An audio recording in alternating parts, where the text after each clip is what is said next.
اس وقت کی بات ہے کہ ایک بزرگ بابا جی چپلوں کی ریڑھی لگاتے تھے۔ اب بندہ بابا جی کے پاس آتا ہے۔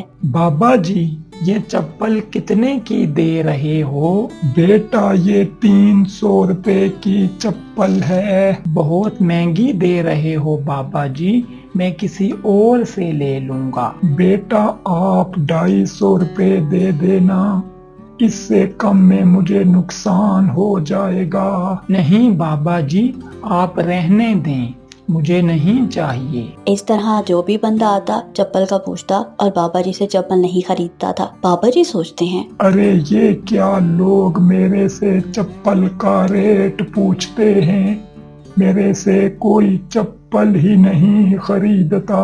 اب شام کو بابا جی اپنے گھر جاتے ہیں تو ان کی بیوی بابا جی کو کہتی ہیں، ہاں جی کچھ کھانے کو لائے ہیں آپ، یا آج بھی بھوکا ہی رہنا پڑے گا ہمیں؟ آج بھی میری کوئی دہاڑی نہیں لگی، کسی نے بھی میرے سے کوئی چپل نہیں خریدی، یعنی آج بھی ہمیں بھوکا ہی سونا پڑے گا؟ جی بیگم بس پانی پی کے سو جاؤ۔ اس طرح وہ بابا اور ان کی بیوی بھوکے پیٹ ہی سو جاتے ہیں۔ اب اگلے دن بابا جی پھر اپنی ریڑھی لگا لیتے ہیں تو تھوڑی دیر بعد بلو ان کے پاس آتا ہے اور کہتا ہے، بابا جی میں آپ کو روز ادھر دیکھ رہا ہوں، کوئی بھی گاہک آپ سے چپل نہیں خریدتا۔ جی بیٹا بس لوگ چپل کا پوچھتے ہیں اور چلے جاتے ہیں، کوئی بھی نہیں خریدتا مجھ غریب سے چپل۔ بابا جی آپ مجھے بتائیں میں آپ کی کیسے مدد کر سکتا ہوں؟ بیٹا بہت دنوں سے میں اور میری بیوی خالی پیٹ سو جاتے ہیں، تم میری چپل بیچنے میں مدد کرو بس۔ بابا جی میں کوشش کرتا ہوں کہ آپ کے لیے آسانی ہو اور آپ کی چپلیں لوگ خریدنے لگیں۔ پھر بلو بابا جی کو ایک دوسری مارکیٹ میں لے جاتا ہے اور کہتا ہے، بابا جی آپ اس مارکیٹ میں آ جایا کریں، ادھر کافی لوگ اس مارکیٹ میں آئے ہوتے ہیں، امید ہے کہ ادھر سے لوگ آپ کی چپلیں خریدنے لگیں گے اور آپ کی روزی روٹی لگ جایا کرے گی۔ بیٹا تمہارا بہت بہت شکریہ، بس دعا کرنا کہ ادھر لوگ میرے سے چپل خریدنے لگیں۔ جی بابا جی آپ ٹینشن نہ لیں، میں 2 دن بعد آپ کے پاس پھر چکر لگاؤں گا۔ اس طرح اب اگلے دن بابا جی اس مارکیٹ میں اپنی ریڑھی لگا لیتے ہیں تو تھوڑی دیر بعد ایک گاہک آتا ہے۔ ارے بابا جی یہ چپل آپ کتنے کی دے رہے ہو؟ بیٹا آپ کوئی بھی چپل لے لو، آپ کو میں 300 کی دے دوں گا۔ ارے کیا ہو گیا ہے بابا جی، تھوڑا سا آگے ہی ایک بہت بڑا کارخانہ ہے، ادھر سے یہی چپل 150 روپے کی مل جاتی ہے۔ بیٹا وہ آپ 100 چپل لوگے تو آپ کو 150 کی پڑے گی۔ ارے بابا جی مجھے سب پتا ہے، آپ نے 100 روپے کی دینی ہے تو بات کرو، میں آپ سے 5 چپلیں خرید لیتا ہوں۔ اب بابا جی سوچتے ہیں، مجھے تو اس ریٹ پر نقصان ہو رہا ہے، میں خود یہ ایک چپل 200 کی لایا ہوں اور 100 کی آگے بیچوں گا تو مجھے تو بہت نقصان ہو جائے گا۔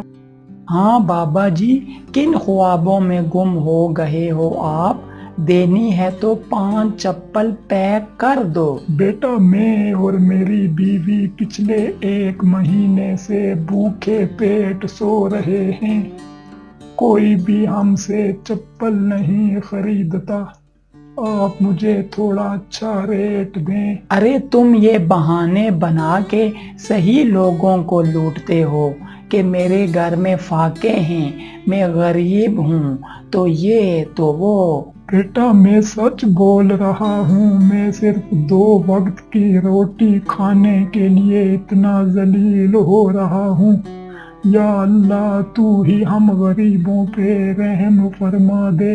ٹھیک ہے بابا جی، مجھے نہیں چاہیے چپل۔ یہ کہہ کر وہ گاہک ادھر سے نکلتا ہے تو بابا جی اس گاہک کو واپس بلاتے ہیں اور کہتے ہیں، بیٹا چلو نقصان ہی سہی، تمہیں میں 5 چپل پیک کر دیتا ہوں۔ یہ ہوئی نا بات، دیکھا نا بابا جی، آپ کیسے اپنی لائن پہ آئے ہو۔ وہ گاہک بہت خوش ہو رہا ہوتا ہے کہ آج بابا جی کو صحیح چونا لگا دیا ہے۔ اب بابا جی سوچ رہے ہوتے ہیں، چلو نقصان ہی سہی، یہ بندہ تو خوش ہو گیا نا، چلو یہ شاید 1000 روپے سے امیر بندہ بن جائے، چلو 500 کا کچھ گھر کا سامان لے جاؤں گا۔ اس طرح اس مارکیٹ میں لوگ بابا جی سے بہت کم پیسوں کی چپلیں خریدتے تھے جس سے بابا جی کو نقصان ہوتا۔ اب 2 دن بعد بلو اسی مارکیٹ میں آتا ہے اور بابا جی کو ڈھونڈ رہا ہوتا ہے، لیکن بابا جی بلو کو نہیں مل رہے ہوتے۔ ارے یہ کیا، میں تو بابا جی کو ادھر ہی چھوڑ کے گیا تھا، ادھر تو نظر ہی نہیں آ رہے ہیں۔ چلو پرانی مارکیٹ میں جاتا ہوں، شاید ادھر چلے گئے ہوں۔ اب بلو پرانی مارکیٹ میں جاتا ہے تو بابا جی نے ادھر ریڑھی لگائی ہوتی ہے۔ یہ دیکھ کے بلو پریشان ہو جاتا ہے۔ بلو بابا جی کے پاس جاتا ہے اور کہتا ہے، ارے بابا جی، آپ کیسے ہیں؟ میں آپ کو دوسری مارکیٹ میں ڈھونڈ رہا تھا، لیکن آپ ادھر کھڑے ہوئے ہیں۔ ہاں بیٹا، وہ تم نے کیسی مارکیٹ مجھے بتائی ہے؟ ادھر تو سارے لوگ ہی فراڈیا ہیں اور میرے سے بہت سستی چپلیں لیتے ہیں، جس سے مجھے منافع تو بہت دور کی بات، مجھے تو بہت نقصان ہو گیا ہے۔ ارے بابا جی، یہ کیا کہہ رہے ہیں آپ؟ میں نے تو اس لیے کہا تھا کہ ادھر کافی لوگ آتے ہیں، شاید آپ سے بھی چپلیں لیں۔ نہیں بیٹا، ادھر لوگ کسی کا بھی احساس نہیں کرتے، اس لیے میں وہ مارکیٹ چھوڑ آیا ہوں۔ چلیں بابا جی، آپ پریشان نہ ہوں، میں آپ کے لیے کچھ سوچتا ہوں جہاں آپ سے لوگ اچھی قیمت میں چپلیں خریدیں۔ اب بلو بابا جی کو ایک اور مارکیٹ میں لے جاتا ہے اور کہتا ہے، بابا جی، اس مارکیٹ میں بہت اچھے لوگ آتے ہیں، مجھے امید ہے کہ اس مارکیٹ میں آپ کی چپلیں اچھی قیمت میں بکیں گی۔ چلو بیٹا، اس مارکیٹ میں بھی دیکھ لیتے ہیں۔ بزرگی کی حالت میں سامان بیچنا بہت مشکل ہوتا ہے، کاش یہ لوگوں کو پتہ لگ جائے۔ ٹھیک ہے بابا جی، میں اب چلتا ہوں اور آپ کے لیے دعا کروں گا کہ آپ کی ساری چپلیں اچھی قیمت میں بک جائیں۔ اب اگلے دن بابا جی اس مارکیٹ میں آ جاتے ہیں اور ریڑھی لگا لیتے ہیں۔ اب تھوڑی دیر کے بعد ایک گاہک بابا جی کے پاس آتا ہے۔ ارے بابا جی، آپ اتنے بزرگ ہو گئے ہیں، ابھی بھی آپ اس طرح ریڑھی لگاتے ہیں؟ جی بیٹا، بس کیا کریں، پیٹ پالنے کے لیے تو یہ سب کرنا پڑتا ہے۔ بابا جی، میرا مطلب تھا کہ آپ کے بیٹے نہیں ہیں جو آپ کو کما کے کھلائیں اور آپ کا سہارا بنے؟ جی بیٹا، میرے 2 بیٹے تھے، میں نے ان پر دن رات محنت کر کے اچھا پڑھایا لکھایا ہے اور اب وہ دونوں اچھی پوسٹ پر ہیں۔ تو وہ آپ کو کھانا نہیں کھلاتے؟ اتنی اچھی پوسٹ پر ہیں وہ، اور ان کو تو آپ کا شکریہ ادا کرنا چاہیے۔ آپ نے ان پر اتنی محنت کی اور آج وہ اتنا اچھا کما رہے ہیں۔ بس بیٹا، ان کی بیویوں نے مجھے اور میری بیوی کو اپنے گھر سے نکال دیا ہے۔ ایسے بیٹوں اور بہوؤں پہ تو لعنت ہو جو اپنے بزرگوں کے ساتھ اس طرح کا سلوک کرتے ہیں۔ آپ تو ان کے لیے جنت ہیں۔